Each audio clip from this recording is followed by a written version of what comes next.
All right. It says we're live. Hello.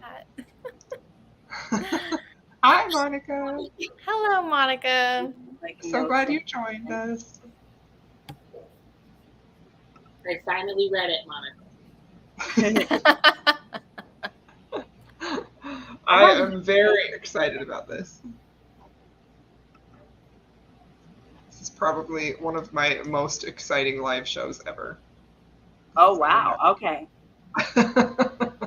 Well, you'll have to carry the excitement because this is a little bit vanilla, and I don't mean the spice level vanilla. I mean the level of yeah, to pick apart. But that's all right. All right. It's been around for how long? 18 something. Yeah, 1818 for a while. I was gonna say around 1820, but first published 1818. I put it was December 1817. I put a note in my thing. Hey, Justin. Saying hello. I think that's when it was published with the other book, though, right? I don't know. I just had the December 1817. Whenever I was just seeing what dates, I had written down the dates of like all the adaptations that I had watched and stuff, just to see like when they were. Yeah. All right. Well, let's introduce everybody, and then we'll get started. Tiff, you want to go ahead? My name is Tiffany, and I am Tiff Talks Pages here on BookTube and Neverland Pixie on Instagram. And this is only the third Jane Austen that I've read. So Pride and Prejudice and Emma. This will be the third. Nice. Hello, guys. I'm Jessin from Jessin Reads Romance, and this will be the first ever time that I read a Jane Austen. So, nice. Yeah. Yeah, I'm Jen from the Book Refuge, and I'm the Book Refuge everywhere you can look me up. That's what I am. And yeah, I mean, if we're saying, I mean, this is like the third one that I've read, but Pride and Prejudice I've read like 40 times. No, I'm just kidding. Like 10 times. I've legit read it 10 times. So if that counts. All right. Looks like we have another. Hey, Stacy's another first one. I'm not alone. Thank God. Oh, I mean, I think there's a ton of people. Yeah, I'm sure there's a lot of people. It's not that this is the first Jane Austen I've ever been exposed to, because I watch a lot of BBC shit. Oh, I just don't read it. I just don't read it. Yeah. I mean, I've seen all of them many, many, many times. But. Well, let's go ahead and we can do let's do star ratings, which seems a little weird to give a classic star rating. But I didn't rate it either, but I mean, I can give it a rating, but I wasn't give it a rating. Gonna fairly rating. It's not like on a romance scale for me, though, you know? Yeah. I don't know. It's on a literary scale for me because this is very internally active, where her other works were externally active or had a lot more dialogue and communication. That's what like Emma and Pride and Prejudice are like really grounded in. And here it's inner dialogue. So like I literally had to start the book over to like get into that and get back into like the full like cast of characters and all of that. So, like, how did you read it, Tiffany? How did you read it? Physically, what? I physically read it and listened. Okay. So when I first started it, I know we're twinning. I was listening to it and I was like, whoa. We gotta stop. Let me back up. I can't just like pop into the physical when it like suits me. I'm gonna have to sit here, listen, and read. And then that's when I started like clocking what she was doing with her, talking with herself, like having a conversation with herself the whole time. And that's like when I noticed that. But I didn't with like just listening to the audio. So I would rate it. I mean, I had to go back. Okay. People will support you. You're going first. I will support your rating. I promise. I'm rating it a 3. Yeah. I'm rating it a 3. But I'm gonna clock all the things. Okay. But in terms of the journey and how I really had to like I mean, this is a precursor to stream of consciousness. Like, it's so counter to everything that I'm picking up. So I really had to like recommit it. Yeah. And it was, so I'm rating it a 3. I'm sorry if that hurts. No, you don't have to apologize. Why are you apologizing? You don't have to apologize. Yeah. Stop it. No, I think that my rating is also going to be a 3. It's mostly like on an enjoyment level, on like a how easily readable is it for me. Mm-hmm. And I would clock it in as at a 3, but it's not because I didn't enjoy the overall story, because I think this story is really great. And I think that she does really great things, especially for, an author of that time. Like, I acknowledge how great it is. But as a modern day reader and a romance lover, I mean, it's definitely something that I would rate a 3 if I was going to rate it. But I wasn't going to rate it. Like, I was just going to be like, I read it, yay. But I wasn't going to rate it because it's unfair to, I read romance. That's what I read. I don't really go outside of the genre. So, but enjoyment level, definitely, I would say that would be a fair rating. Yeah. Well, I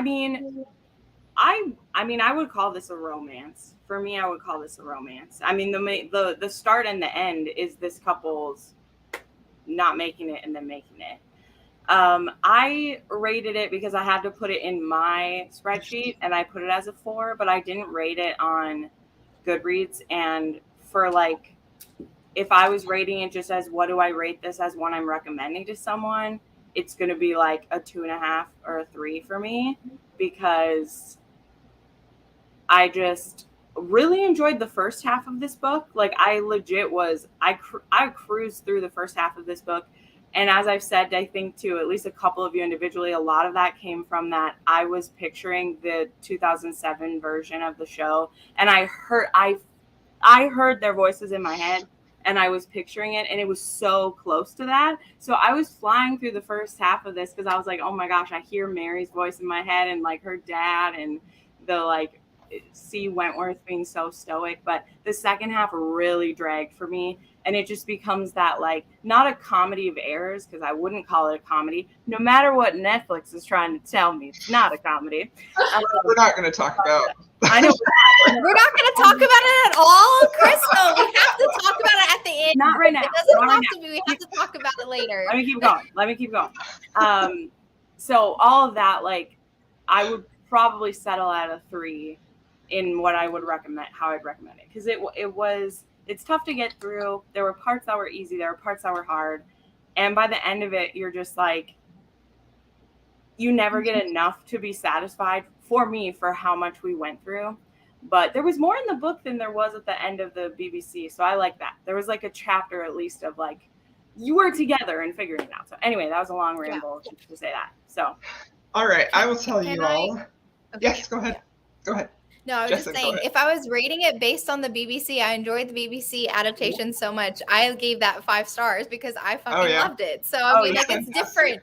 Like, my reading experience, like, readability for me was a 3. But, like, the story I liked a lot, and I loved watching it. So, it's like, it's just different, you know? I mean, so but anyway. I couldn't divorce myself from knowing the BBC. Like, I don't think you watched the BBC till after you read it, right? Right. Yep. Like, I can't divorce the two. That's why my reading experience was better for that. But anyway. Yeah. Right. No, I agree. Okay. So Crystal, our resident Jane Austen reader, and what?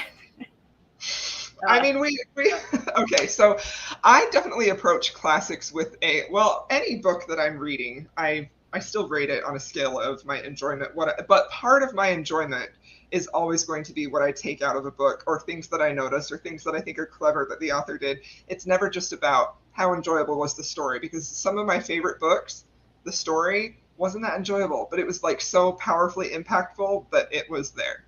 So I gave this book, when I first read this book many, many, many years ago, I gave it 4 stars. And at the time, my top 3 Austens were Sense and Sensibility, Pride and Prejudice, and then Persuasion. So, by the way, I have a really long review of this book and the Netflix show coming on Monday. It's very long. It was very self-indulgent, but I do not regret it. So, So I remember reading this one after I had read her other books and just being so impressed with like the humor in Pride and Prejudice, how witty it was, how romantic, how clever that it was, and then going to Persuasion and not really knowing the backstory of Jane Austen or the writing of Persuasion and feeling very underwhelmed, except for, of course, the letter. The letter is like easily one of the most romantic pieces of fiction in the entire world. Like the letter. Yeah. And it just comes out of nowhere, man. He just like slaps it on you. I'm like, damn, where was this the whole time? This to Netflix for the letter. Okay. Putting my hands back down, but I had to say it. Anyway. So when I wanted to do this read along because I saw a Twitter thread by a romance reader.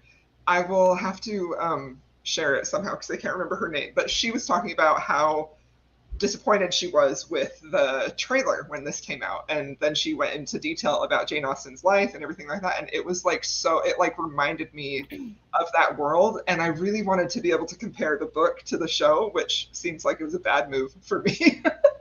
So I went into this book not really remembering much of what this was about other than the basic plot point. I knew it was a second chance romance. I of course remembered the letter. I will remember that letter until my dying day, but a lot of the middle part I had forgotten about. So I think I maybe read this in my early 20s. So that's been almost 20 years. And having lived more life since the first time I read it, I found it much more easy to relate to Anne's character. Like her anger and everything that she went through. I felt like she was so much more relatable, and I felt so much empathy with her, and seeing her get her happily ever after, and I gave it 5 stars this time. And now I am second guessing if this is my favorite Jane Austen book, and I feel like I need to reread all of them. But anyway. Do it. Rank them. Do a ranking video. But I will say that this is definitely a romance. It was a contemporary romance, what we would call it today, when she wrote it. And I think that's when Jessin and I were talking about how so many people consider Jane Austen to be like the historical romance standard, and they seem to forget she was writing contemporary fiction. Oh, yeah. She wasn't historical romance, you know? So as far as readability for for someone who isn't wanting to like dissect it or really read it with trying to get the subtext of what's going on there, it's pretty low readability. Like, it's very difficult to get invested in the story, especially if you don't know the historical context. Like, we're going to talk about the umbrella, okay? Not right now, but we're going to talk about the umbrella a lot because I love the umbrella. But if you don't know that history, it doesn't mean anything. But if you do, then you see more, so that when he puts that letter down, it's not quite as surprising, although it's still surprising because he's so freaking stoic. So I think if this is your first classic, it's difficult to get into. It's difficult to get swept away in the story because so much of Austen's writing isn't just story, it's all social commentary. And she does that social commentary by her character interactions that are not always her love interests, you know? So that can be boring and difficult to read, especially if you're not familiar with the social constructs at the time. Yeah. So I agree, Justin. We want a Jane Austen ranking video. I will probably have like 5 views. No, that's not true. No, that's not true. I think that also of any of ours, because people who aren't romance readers also read classics and read this. And anyway, I think you're definitely underrating the value of what that would be. I think you should do it. So he'll be better than Murphy's ever was. He'll be way better at it. Then you can compare them to the films that you watched that you would Yes. That would be fun to incorporate it as well. Okay. Well, I want to talk about what I related to in it. Is that okay? Definitely. Go ahead. I don't really have a plan. We're just kind of going to go back and forth. Okay. So. Well, I want to hop in with that because the part I loved the most and what I felt different about it, because I haven't watched the BBC one in a while, but for a while it was like I watched it a lot because it was a short one, and so it was the one we'd watch when we only had a short amount of time. Anyway, so I have so many like different feelings about it like now, because when I would watch it before I would still love it, but I'd be like, why did you let people push her into something? Like the point of Persuasion, being a headstrong, stubborn woman, I was like, I don't like this. I agree with Wentworth. Why did you ditch him? You know, like I would get very upset about it. But in rereading it or in reading it for the first time, but in re-experiencing the story this time, there's just so much that I related to Anne and like her character, not just like her character, the story, but like her character as a person. And I mean, I know her parents are, there is that like, her father is made a bit of a caricature of being this like stuffy lord, and everyone's character in there is very much exaggerated to show their traits to the worst or to the whatever. And but I appreciated Anne because she is very stoic as well and holds a lot in. And it's very interesting to me because there are other couples that Jane Austen had written where them being shy really kind of got in their way. She has multiple couples in different books where they're like, there'll be two shy people who are in love, but they let other people kind of, or they're second guessing. And Anne, like, she was very sure of her feelings, but she also was always worried about what other, not what other people felt, certain people, them giving her advice and wanting to listen to that advice and take it in. And like, I always want to take people's advice who are very close to my heart, and I know that they want what's best for me, but sometimes what they think is best for you isn't right. And I think, especially in the beginning where Anne is kind of being crushed under these choices she's made to put other people first. And granted, whether she had any other choice really because of who she was and being a woman at the time or whatever, there was still her being self-sacrificing and putting other people first and realizing that, well, none of them are ever going to be putting me first. So if I just keep putting other people first, this is my life. I'm going to be stuck here. And seeing, now there's a young group of people coming up. I'm suffering this right now. I am. My friends' younger siblings getting married and going to their weddings and having that feeling that you've seen like Louisa and the other girl, like now they're getting to fall in love. And I'm like, wow, I just got skipped. It was supposed to be my turn next. Now I'm getting skipped. So I'm rambling about this a lot, but I just really related with Anne this time where, I mean, I wouldn't say I'm a stoic person, but I definitely have people looking for advice from me. And I've definitely had burdens put on me to help other people. And I don't regret that. I don't want people not to share with me. But when those people share things with you that are something you want, but they were sharing it with you, and now you're like, wow, okay, well, I'm not going to have my dream because I'm going to help this person get it instead. I just really related to that a lot. And I'm like, wow, she's an honorable person, but it sure is sucking for her to do that. So, pretty touching.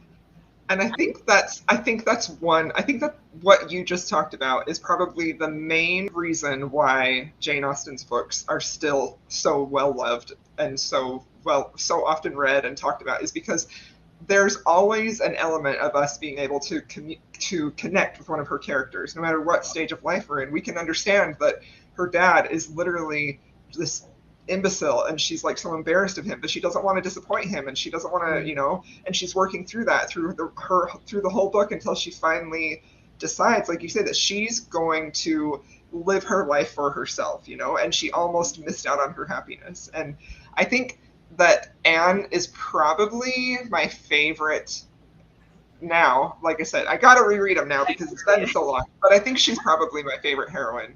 Like, she's just so, I also like how she was so almost like prickly. Like she was very, like, in the BBC adaptation, I think it shows her to be very tender and kind and soft. But in the book, I think she reads, like you said, like very stoic, almost a little bit prickly. And I think that is something that we don't ever really, sorry, gross comments, I just had to block. But that's something that even today, when female characters like that are often talked about, people still don't really enjoy reading those type of women, But for me, that's what makes her such an excellent heroine, is just seeing that she's not, she doesn't have like that bloom of youthful hopefulness anymore that Elizabeth did or Marianne did, like she's a little bit jaded because of the things that have happened to her in the life that she's seen.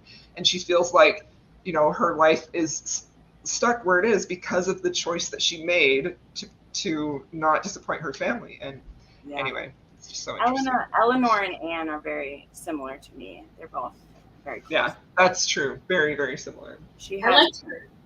Oh, sorry. Nope. Go ahead. I'm done. I ran with you. No, I love when you talk. No. I liked how pensive she was. Like how, first of all, in this book, as opposed to the others that I've read, it's very different. I liked how she used language to really highlight when Anne was speaking with herself. Because like the moment when she sees him after 8 years, like if you think about the action in the scene, what happened? They half met eyes, there was a bow, and then that was it. But there's so much going on internally. And I think I clocked it when I started looking at it physically, there were a lot of like short sentences. Like, you know, like it happened. He's here, like after 8 years, and she's so like focused on the time, which I loved because we circled back to that in his letter in the end. He was. But I liked how she used language to kind of like show that she was talking to herself. She was reasoning with herself. She was persuading herself. And I really enjoyed how reflective she was, and how that's when I realized this is very active, but it's internally active. And I think this is a precursor to streams of consciousness, like from like the, what is it, modernists? They started doing that. I just think that's like groundbreaking that she was doing that to like basically mimic the conversation. Like, well, because I can relate to Anne. Okay, I felt like Jane Austen was putting on the page like how one goes back and forth with themselves in a moment. It is, yes, it's such craft, like it's painterly. Because I'm like, oh, I'm so, you know, I was so used to these long prose of where she can just communicate the nuance in a moment, to the point where I was like, wait, what's going on? Where are we going? Because in this story, we actually go in terms of setting to many places. We're in Bath, we're in Lyme, we're in Upper Crest, like they're moving, but we're really like trapped in her head. And a lot of times, you know, that's prioritized over like what was the dialogue in the scene. We don't know because we're seeing it through her mind. That doesn't matter. What matters is that she's seeing Wentworth with freaking Henrietta. You know what I mean? That doesn't matter. Okay, that doesn't matter what was said. Yeah. You know, I could totally just relate to that. Yeah. Inner maelstrom of thought that's so consuming, and I like reading her like parse through that. Even though it was like tedious and almost painfully relatable, like dang. Yep. Vigilant about every move that he made and everything that he said, not to her. I mean, even like when he clocks his own love for her, it's because of something that she says to someone else about women falling harder than men. You know, so I was like, dang, they're not like, even the declarations, they don't speak to each other. It's through that letter. Mm-hmm. And like, they ain't even in the same room when she's reading it. Like, so I just, I liked reading the physical copy because I liked seeing the breaks in sentences and like when her thoughts became erratic, all of the dashes, short sentences, because that noted to me where she was like, just act like her first thought, and then the longer sentences were her reasoning with herself. And I was like, whoa, mind blown.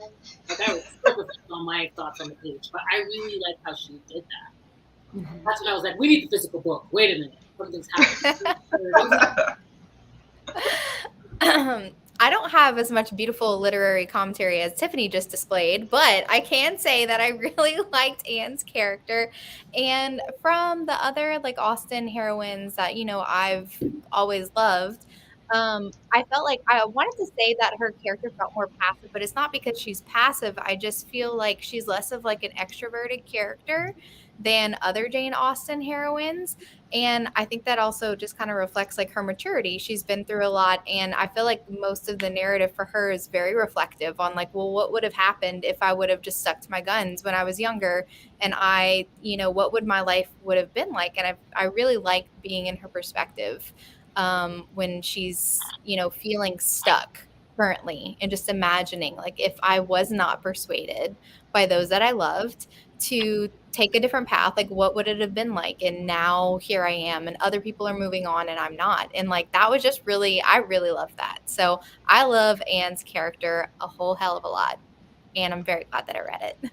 And she clocked Elliot. She clocked Elliot's butt. Something not right here. I don't think Yeah, she's like, I don't know what it is about him, but don't trust it. I loved that. That was so good. I really loved this comment about Anne. Anne, not that Austen's other heroines don't, but Anne definitely feels more real or more human as opposed to maybe a person possessing a personality we want to have. You know what I mean? I think that's so true. I think like reading this book and when you feel like Wentworth, like, and anytime that they meet, you feel like his coldness towards her, and you just know that she's feeling like, I wish I could have married you, but I just couldn't. I think it's easy for us to, especially like modern readers, even historical romance readers, to think, why didn't you just accept it? You know, like, why didn't you just marry him? He probably, I mean, he came back just fine. He came back with a fortune, so everything would have worked out okay. But I think, like, especially the background of her father, who definitely is a caricature of a very vain man who only loves titles, and that's the only thing that matters to him.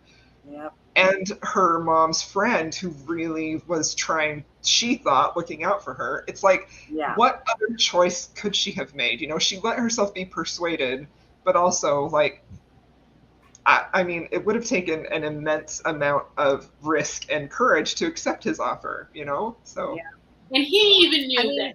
He even knew he didn't have enough to support them. He's also the first self-made hero that I've read from Jane. Interesting. Yeah.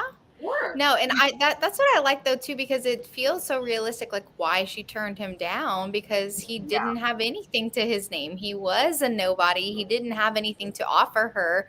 And I feel like it's a realistic, you know, perspective as a young person, as a young 19-year-old, be like, should I risk it and then be destitute like the rest of my life, all for love? Like, it sounds like romantic and sweeping and stuff, but she did make the realistic choice at the time.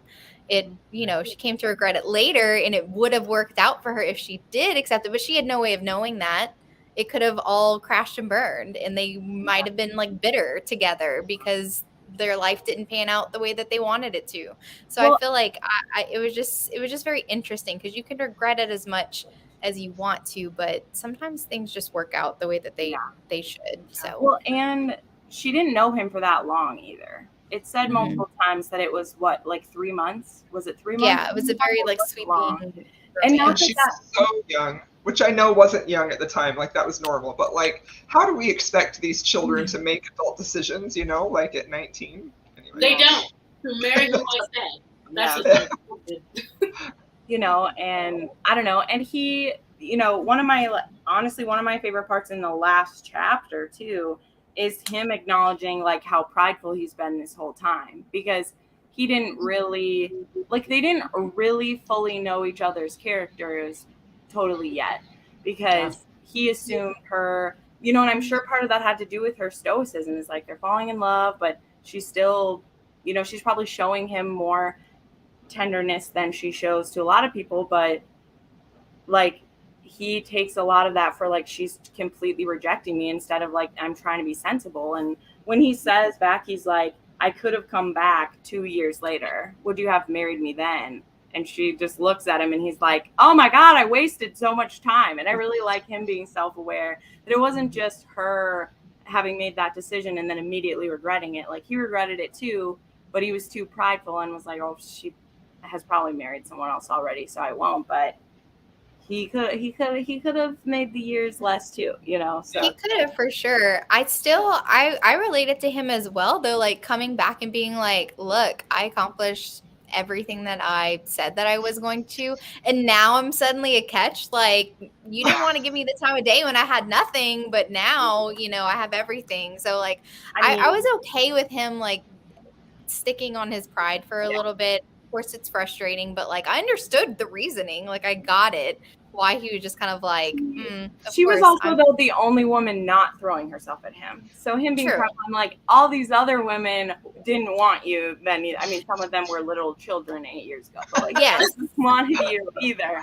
So, and I think it goes back to just kind of like, they didn't know him. They just saw, you know, superficial things. Like, he now, you know, is very recognized and he has a fortune and whatever, and he's an eligible bachelor, but Anne knew him before that. And, you know, they connect on a deeper level than just, oh, look, you're a shiny new person in this town. And 19, you're right, Crystal. That's so young. That's so young. Like, if I think about what Jen was saying, it's like she made that decision. She was persuaded to end the engagement, but it's all the choices that she made thereafter that was kind of in that same vein that led her to that place. That makes it so sad. Like, that makes it make sense why she's so fixated on 8 years. 8 years of not just them being apart, but like 8 years of like really like being self-scraping. Yeah. I liked what Chris said. It shows you how big a difference 8 years can make for personal growth when you are as young as Anne. And I think that, like, I have a 20-year-old son, and the idea of 8 years into the future seems like millennia away to him. Like, I can just tell. Like, when I talk to him about his future, he's like, that's like a million years from now, you know? But it goes so fast, and to see how much growth happened, I love it. I love it so much. Okay. I didn't want to forget something. That's why I'm touching more. Okay. Yeah, So, go ahead. Something else that I think makes a huge difference in this story, and something that is near and dear to my heart, is that we also get to start to see Anne come out of this when she gets to be removed from Kellidge Hall and she gets to be away from her father and sister. And what comes to town is the most amazing, like, found family and extended stuff. And I don't know about you guys, but I absolutely adored the Crofts, and I loved the Musgrove, and I loved, like, her friend in Bath, like, all these people that are, like, truer friends and family to her. And yeah, her sister has to tag along too and be the drama queen of everything. But even, like, Charles, even in his little bit of silliness, like, her nephews, the Louisa and Henrietta, like, she loves them so much. And I love every interaction we got to have with, like, they were so kind. Like, so many people in this were so kind. And I feel like there's something to be said of that as well, because she's able to kind of, like, I don't know, she communicates more. She never talks when she's around her family. Yeah. Like, in the book, there's only inner dialogue when she's around her family. It's only when the Crofts actually speak to her and not just about her. And, you know, like, she gets engaged in conversations with Bennick and with, I always forget his name, but, like, the brother-in-law or whatever. And I loved seeing that. And she's remembered that she's in the room, actually. Yeah. You know, and I just love them. They were so kind, and they were a little goofy. And I loved how in love the Crofts were. Like, there was even, like, they needed to go on a stroll by themselves. They were always doing stuff together. They were adorable. They were adorable. I love them. So, the Crofts. Let's talk. I like this comment, Linda. The Crofts are the future Anne and Frederick sailing off into the sunset. Yeah. Yes, I love that. So, something that I really, really loved.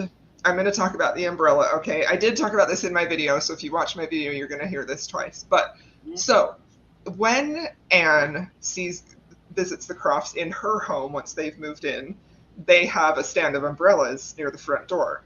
And Admiral Croft says, well, if you need an umbrella, they're right here. We don't keep them, you know, and I know you kept them in another room so the servants could go get them, but we keep them right here. You know, you just grab one and go out. And at the time, like, umbrellas were seen as, like, they were definitely something that only women used, and men would, if they were courting someone, they would have an umbrella. And also, they were also seen as something that was, like, showed that you were maybe not quite as well off as other people did, because why would you be walking in the rain and need an umbrella if you couldn't just get into, like, your carriage? So that was just, like, a fun little, I really liked that detail about the Crofts because it shows that they're, like, humble, whereas Anne's father was like, we keep our umbrellas in a room back there. We have to ask a servant to go get one. So it's not like, we're not just peasants using our own umbrellas. We have to go and get one. So Wentworth, when he is in Bath and he meets Anne and he offers her his umbrella, that's his way of wanting to protect her and all that stuff. Like, we know that, right? But the fact that he took an umbrella with him to Bath, this big, strong naval officer who is not afraid of getting wet, he's there to court someone. And he went there. So later on when the letter is read, it's very obvious that he came to Bath specifically to meet Anne, not just any other woman. He did that for Anne. And I just loved it so much, and I wish the umbrella was in the show, but it wasn't. So That's I do But love like that. all of that is just like connected, where it shows different levels of like society and social constructs and what they're thinking of each other.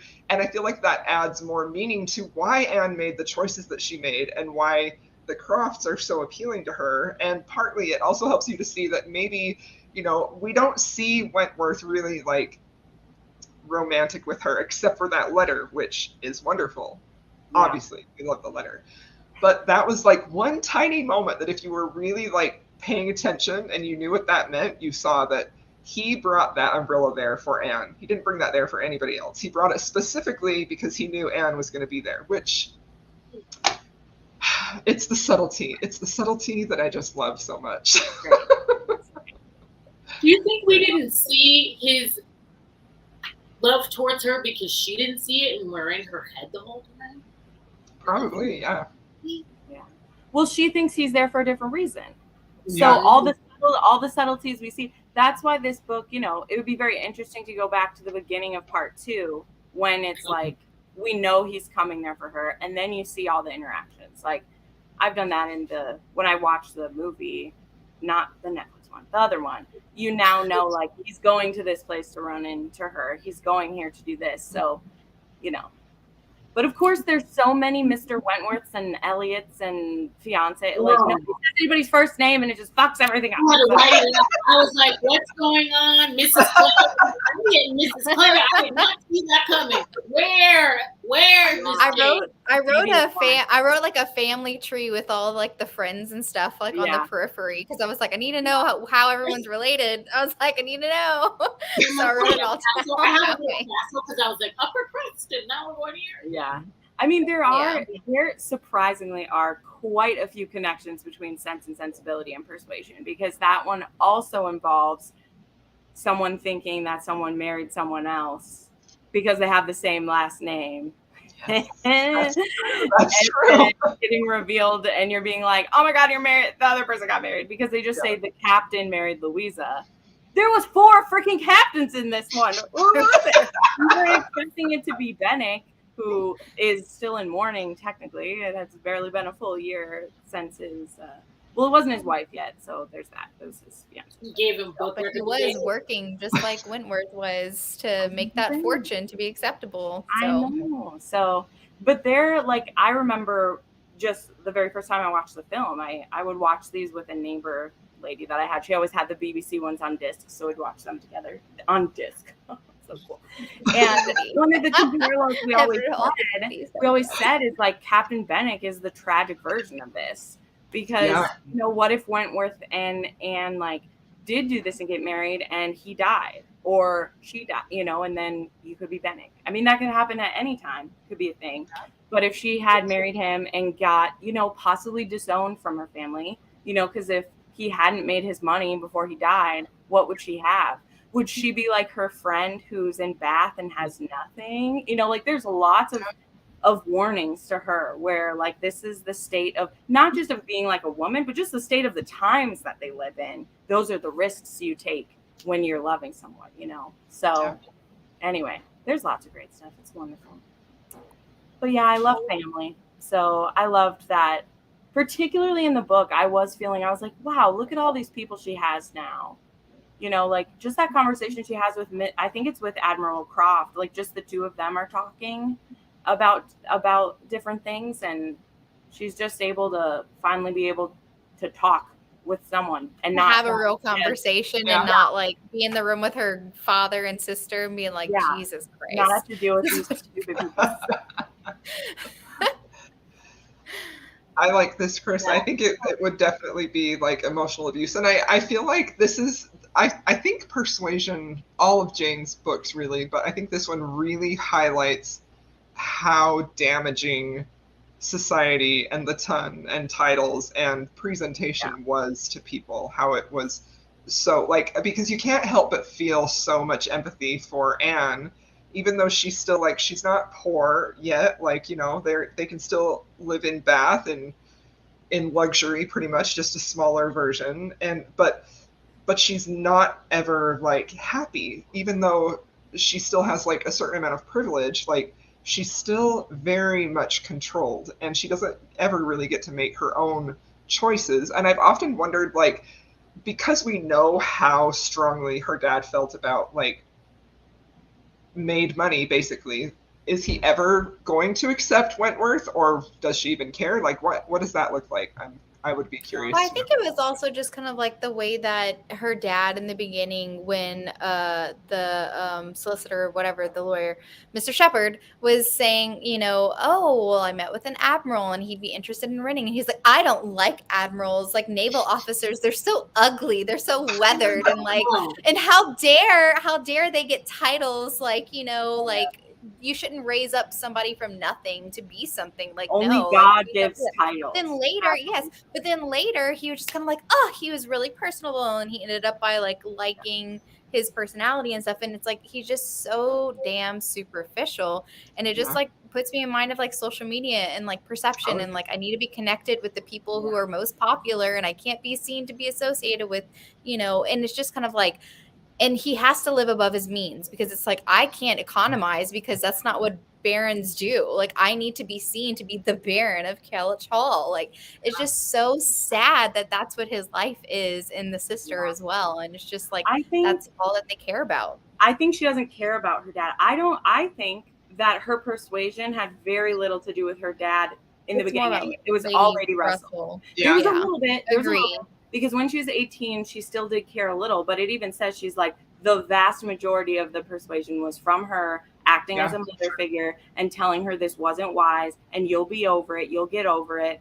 And one of the only things about the Netflix I thought was interesting was like, I didn't love that she was sobbing like a little fucking baby, but that she's like, I'm not over it. Because I've literally felt that sometimes. I'm like, I'm not over it. You told me I'd be over it, and it's been 8 years. I'm not over it. Should I be over it? Maybe. I'm not.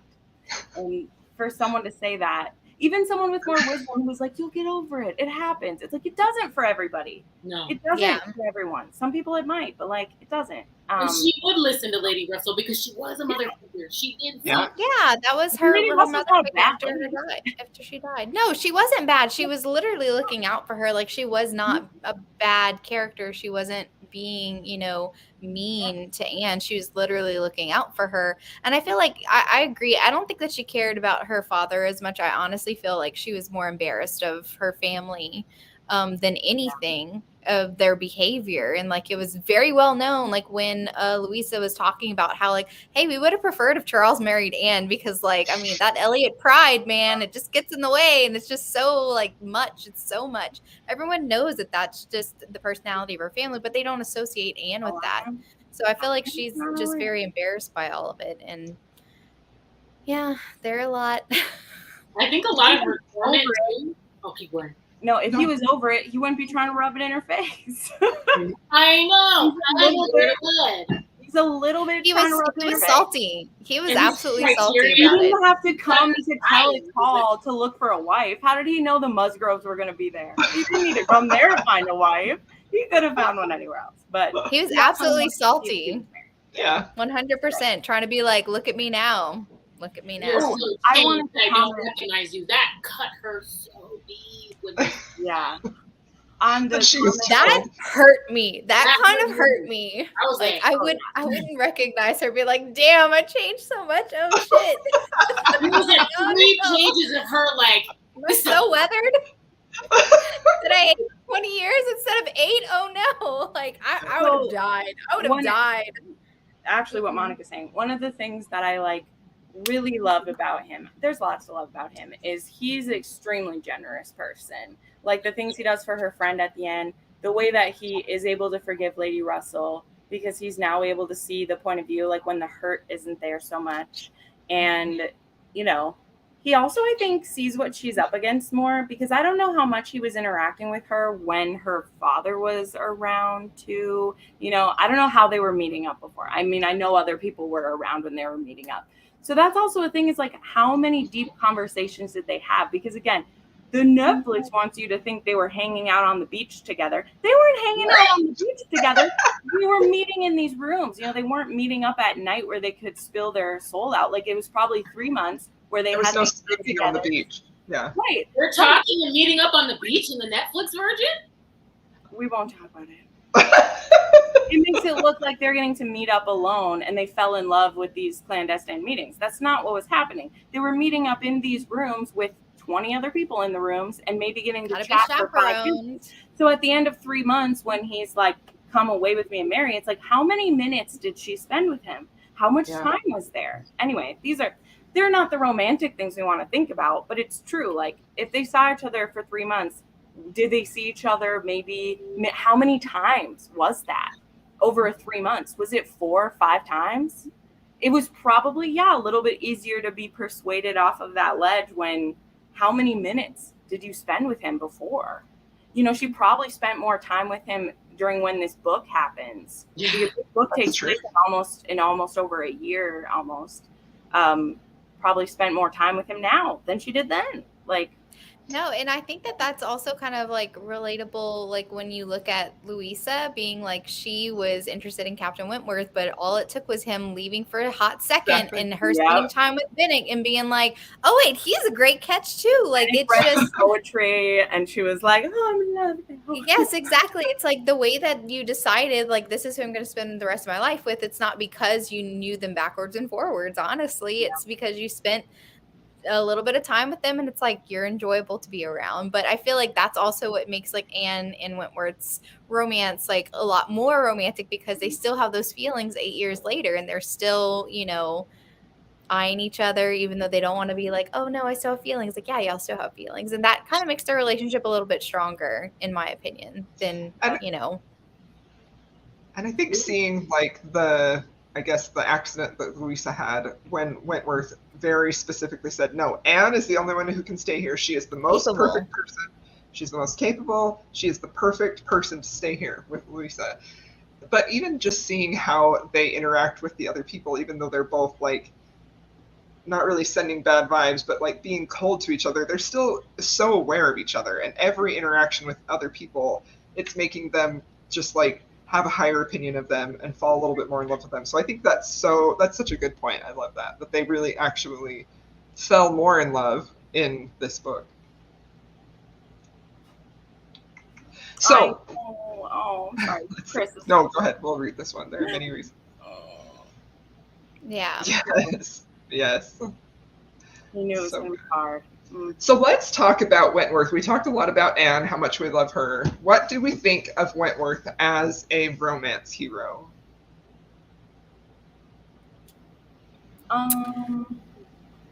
That's tough.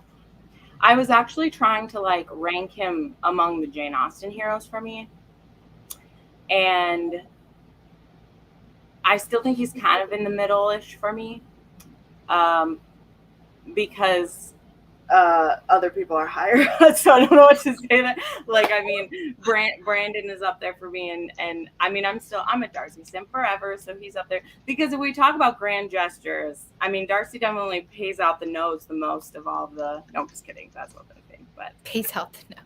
He's wonderful. Like, I don't know what else. Like, he's great, but he definitely is like a grudge holder, and it's tough to see. It's painful. That makes it, I think it's and sweet in ways, but it's also like he does a lot of things to purposely hurt her. And there's other heroes who might come off as a jerk who don't like purposely say things to hurt someone. And I mean, I still like him. That like his arc is really great. I think he has a very full arc. Whereas in some other books, I think her heroes, it's the heroine learning more about the hero that makes him better. You know, so he always maybe was wonderful, but the heroine doesn't have all the information. And I think Wentworth, we actually get to see him have an arc, because he does start out being kind of cruel and being like, look at me now. And, you know, and by the end, he's like, you know, I didn't need to be that way. Whereas other heroes, again, I think they already are pretty great, and we get to like see it as the heroines get to know them. So I don't know. I think he's great as a hero. If we were like ranking him, he's probably still kind of in the middle for me in that regards. So yeah. What about you, Justin? What do you think? You don't have to compare him to like a modern day romance No, hero. I was gonna say, like, I feel like we didn't get to know him that well. It's all pretty much through Anne's point of view that from the very little that we get to see of him, and it's mostly him interacting with other people and ignoring Anne. So it's just kind of hard to get a beat on him until we get that letter at the end, and it just gives you so much more insight. I don't think that he is a bad character at all. I think that if we got to spend more time with them, like together, like after and stuff, I think that he could have been like a very amazing romantic hero, but we just don't get any of that. But I think that he's definitely worthwhile. I found him to be interesting. Like I said, very relatable, coming back. I don't begrudge him coming back and being like, oh, look at me now, I'm eligible. Like, I don't begrudge him that. I don't love the way that he pretty much paraded in front of her a lot of the times, being like, oh, look, these two girls are interested in me, and kind of really cultivated that they were into him. And it looked like everyone around them were like, oh, he's into one of them, he's going to marry one of those. He should have been a little bit more self-aware that that's what he was doing. Dragging them along. He's not the only hero who slights someone's looks, though. I was going to say. Yeah. I like. Although granted, the other person is more saying that one sister is very beautiful and less like, but I was like, definitely like that was a cruel, like of all the things he does, I was like, that was unnecessary. Yeah, he basically just said she looks very old. Like, she was counted on being so beautiful. Oh my God. Well, she was said to be so beautiful 8 years ago. Yeah. Like, wow, so she's aged and you've just gotten more handsome. She's aged. Comment on it, like. Damn. Yeah, that was harsh. That was quite harsh. But, yeah. What do you think, Tiffany? I like that he's a self-made hero. Mm-hmm. That he said that he was going to make his fortune, and he made his fortune, and then he came back. But I wish I spent more time with him. Yeah, we don't get a lot of time. What I liked about him is that he, kind of going back to the comment that was saying about like Anne feeling like a real character. The fact that like he was petty and he was hurt. Yeah. I'm not used to seeing like outside. No, we get like anti-heroes and all that, like morally gray heroes. But like him, kind of like learning out loud through the lens of Anne, that was interesting because he was angry, he was petty, he didn't always go about it in a straightforward way. And I think even if he came there for her, he was still working that out within himself. Yeah. That was very evident. So when we get the letter, it's like, wow. He like makes his decision, which I was trying to like clock it. Yeah. I like that people have good things to say about him. That's kind of what like I meant by that is like everyone has a very high opinion of him as a man. We're seeing him not be so great to her because he's hurt. But he is a very honorable person in pretty much every other aspect. So that's good. Like, he's very good that way. I think that Wentworth, for me, is an extreme version of my favorite type of hero, who is very broody, very stoic, and very, like, hard until that moment comes when he's going to actually tell the heroine or show her how he feels about her. And, like, I feel like, and maybe it's because like I also watched the BBC, which I love. The BBC adaptation is fantastic.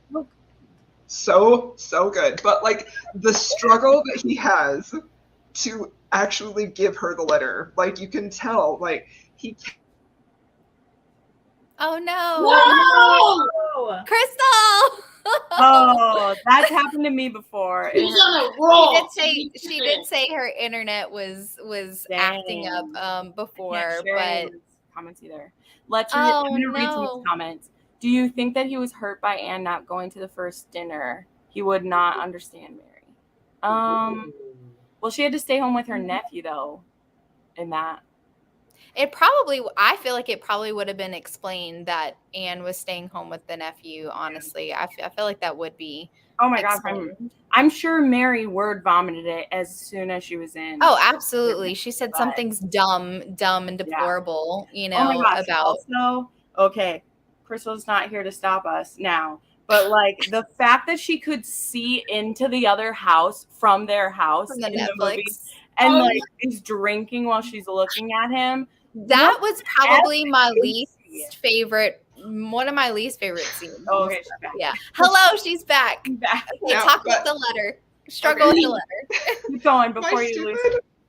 And I'm on my internal webcam, so it's terrible. But It's okay. We can like hear just when he's sitting there and he's listening to Anne talk about how much women love longer, that they can't let go of it even when something is passed away, and he is like, I cannot bear to hear you say that. I have to tell you how I feel. And if they had not had that conversation, he would not have written that letter. And also, did you know that the actual ending of this book, when Jane Austen finished this, did not include the letter?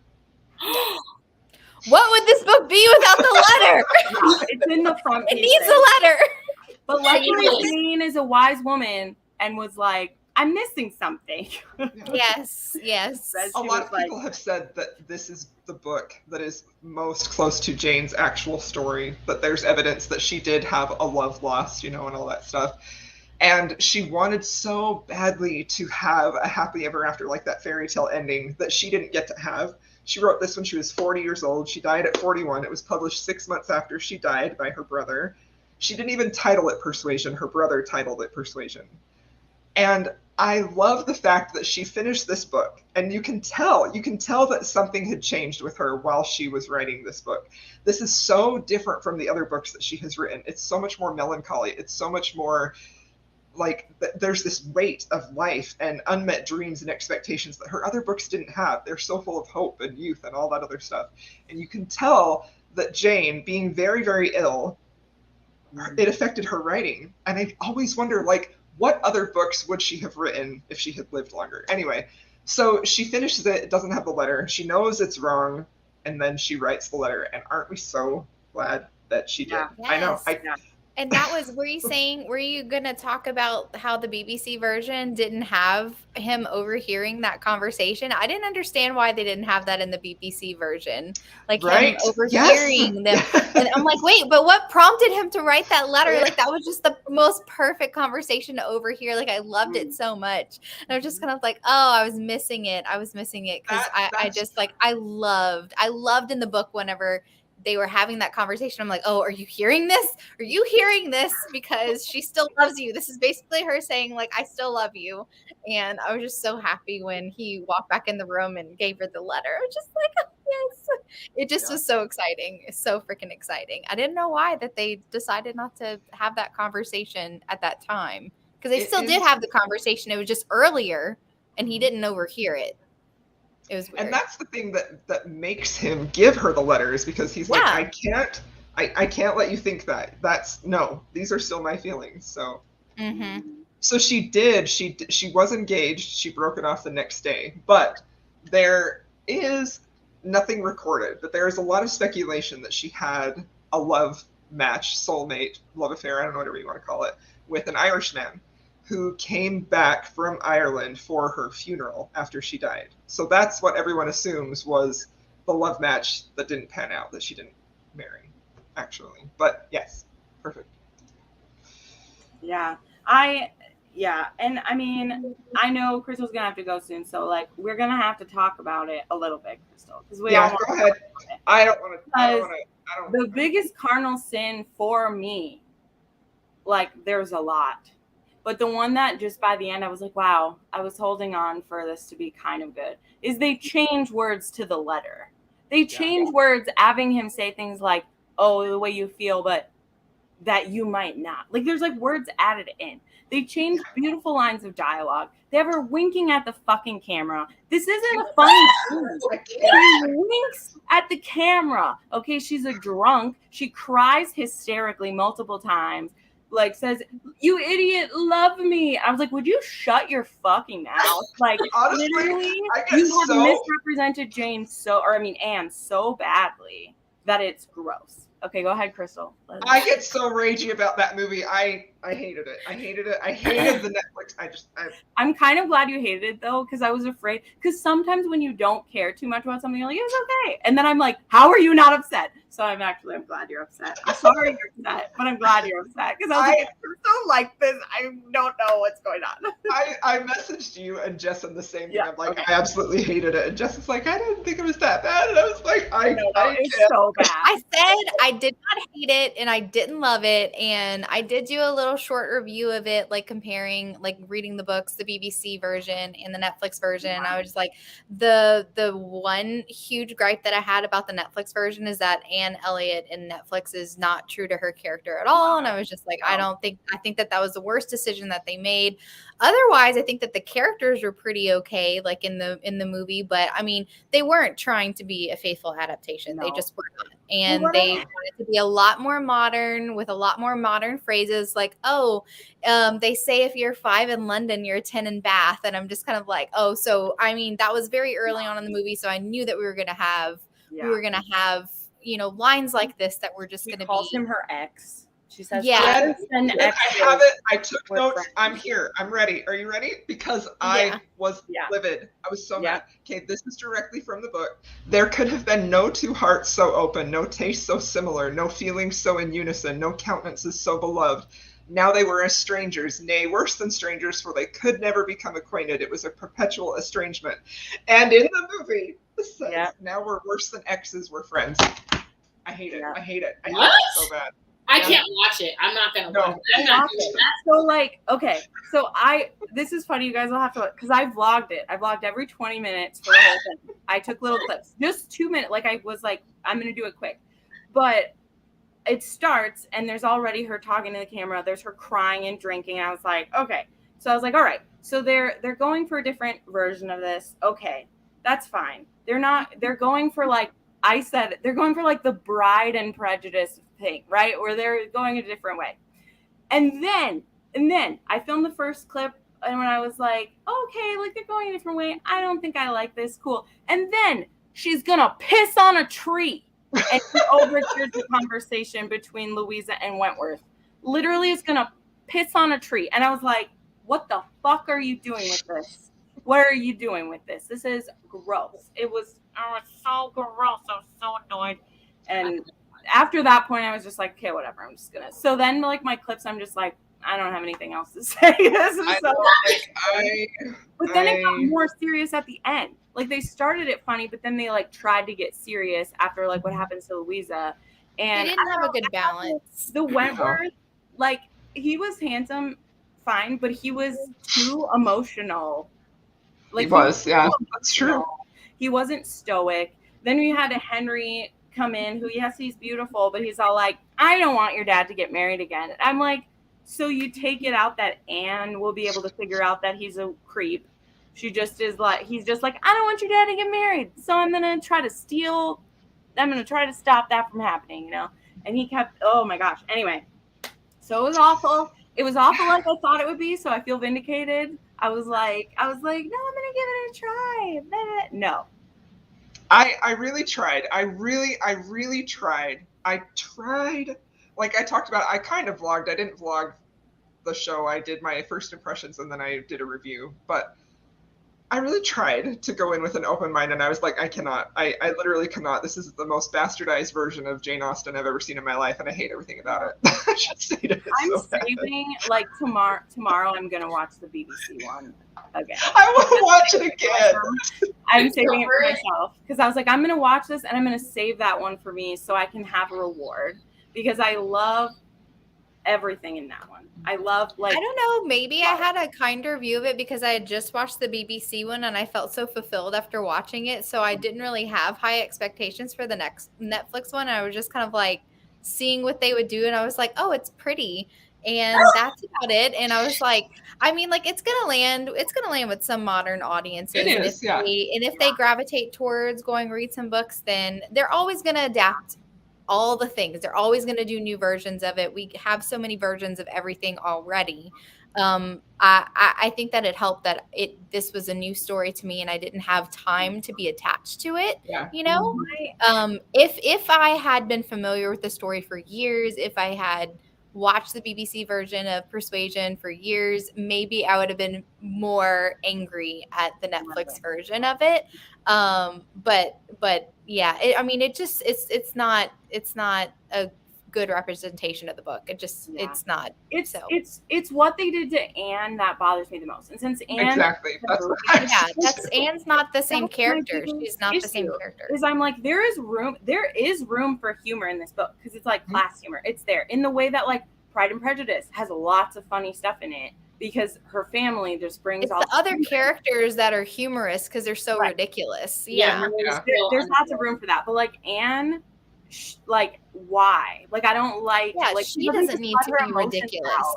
She doesn't cry and scream and put jam on her face and don't on her head. I was like, well, who are you? What are you doing? Like this isn't Anne. And since in the book and in the original, like Anne is what I cling to. Like Anne is like I feel parts of her to have her being like, love me, you idiot. I'm like, yeah, she was too silly. She was too silly. She didn't come off as like that reliable person. Like she was literally the most reliable person in her family, but she came off as very silly in the Netflix adaptation. Like she was just, I don't know. I guess I just feel like because I think that I feel like this is Jane Austen's most personal work, the one where she is more clearly self-inserted than she has been in any other book, and to have that, like, it honestly like brings me so much pain. I can't even stand it to think of what, like, I know they're going to have to adapt it and make it more modern, more relatable. They'll have to change things, but it just felt like the only thing about this that was Jane Austen was the time period and the characters and the basic bones of the story. And that's all. And at that point, it's like Taming of the Shrew and 10 Things I Hate About You, you know, except for 10 Things I Hate About You was great. So I don't know. It was good, yeah. Was great. Yeah. I also am a huge fan of Baz Luhrmann's Romeo and Juliet, and that was very very that's modern, true. way modern. So like, and I love that shit. I love it. It goes back to what Tiffany pointed out back for Bridgerton for me. The difference between season 1 and 2 was one was an adaptation and the next was based on. This one says based on. Whereas the BBC, like, it is an adaptation. So like they're like, now that Tiffany's pointed that like out to me, I notice it when it says so. Well, and this I didn't think about that. I mean, that doesn't mean it can't still piss us off because I mean Bridgerton season 2. Yeah, no, I think that but like really your feels about it, absolutely. But it helps you be more prepared if you notice it beforehand. Because it's like, okay, I didn't do this. But I didn't watch a trailer because I wanted my stuff to be real and like I mean I say it in my video and I say it now. If you haven't read the book or you're not as attached, it's a fun movie. Yeah, like, there's enough in that it's a fun story. It's just I know what the original material is and I know how good it can come out on screen.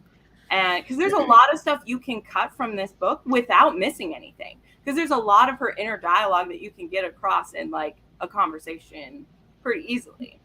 And this they added 20 minutes to the story and it was even further away from the thing. So but even like as a person who didn't feel like that strongly like against the Netflix adaptation, it's still not something that I would want to watch again. You know what I'm saying? Like it just wasn't, it didn't make you have those like grand emotions about Anne and Captain Wentworth's relationship. Like I just didn't feel that emotion between them as characters in the show.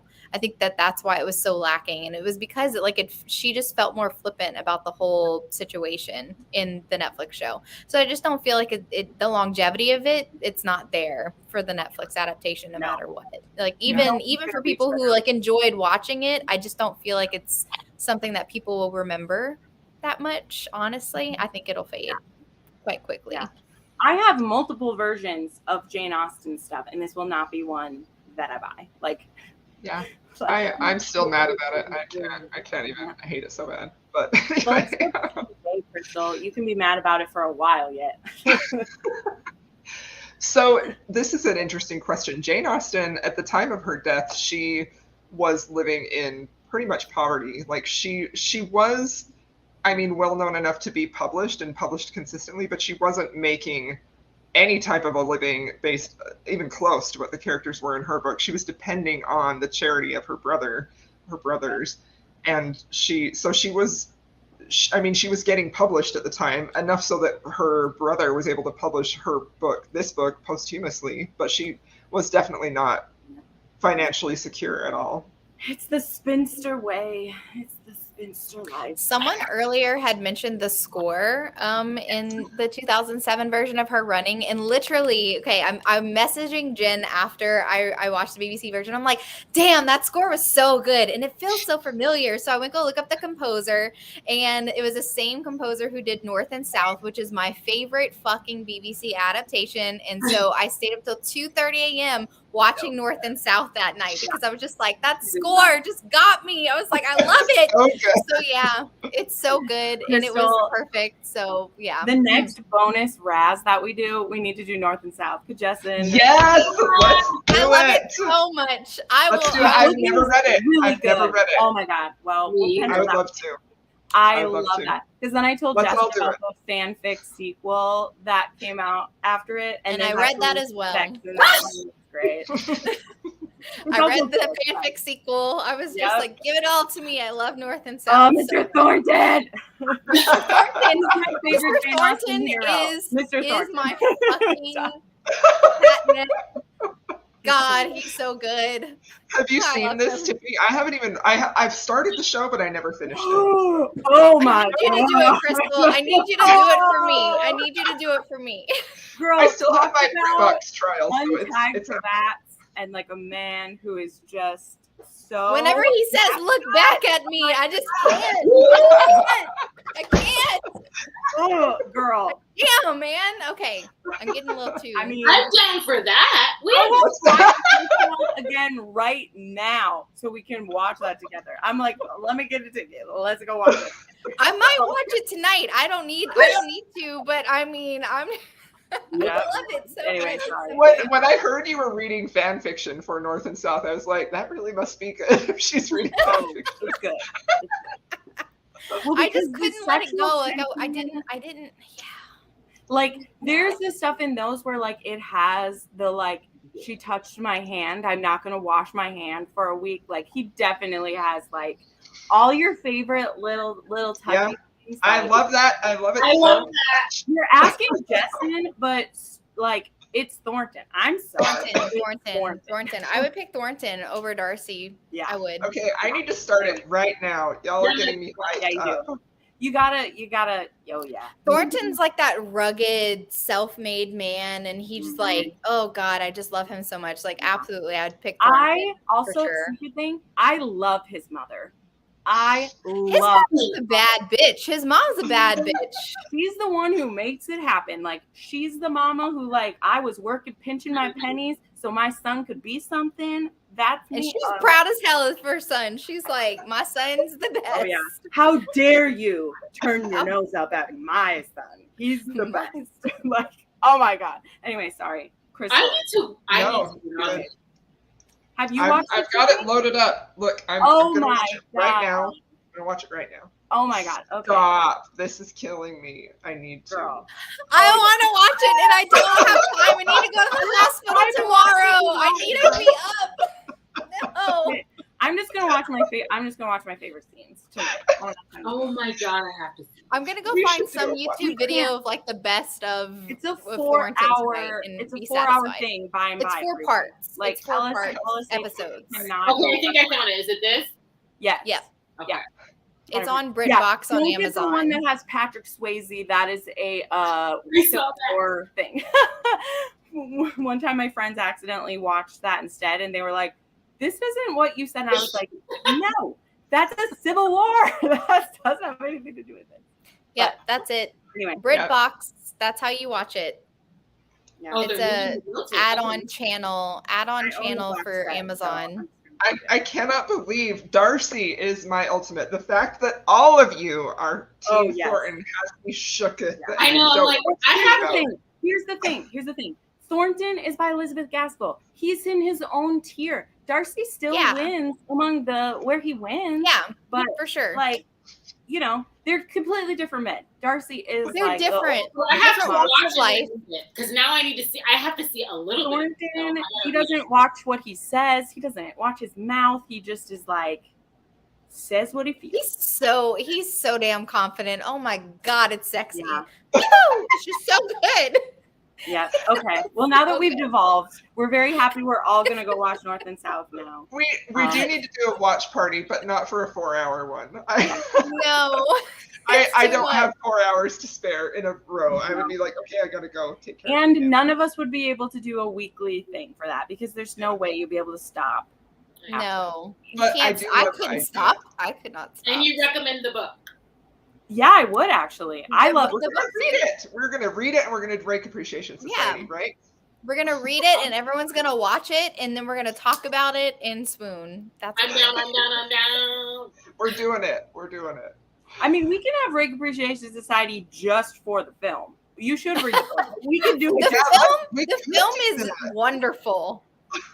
Like, I'm okay with it because I mean, I did enjoy the book, but the movie, it's superior for me. The movie is superior for me. So. The movie's fantastic.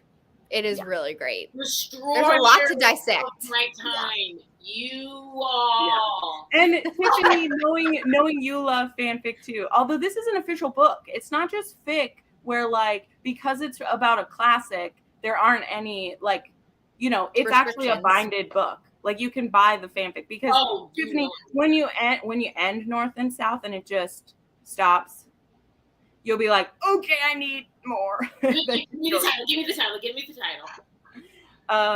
It's called A Heart for Milton. Yeah, for Milton. A Heart for Milton is what the fic is called. By Trudy something. Yeah. All right, y'all. Okay. Anyway, so sorry that I have to end this. No, it's okay. We went over time. Go on North and South. It's fine. Thanks so much, everybody, for reading this classic with us. I loved it so much, and I hope that you did too. This was such a fun bonus episode of Rake Appreciation Society. Yeah. We'll see you next and we'll see you next Wednesday. Jen's got her shirt on. My house is boiling. I am dying. It's so hot in here. It's hot. We'll see you next Wednesday for The Lady Chosen. Yay! Right?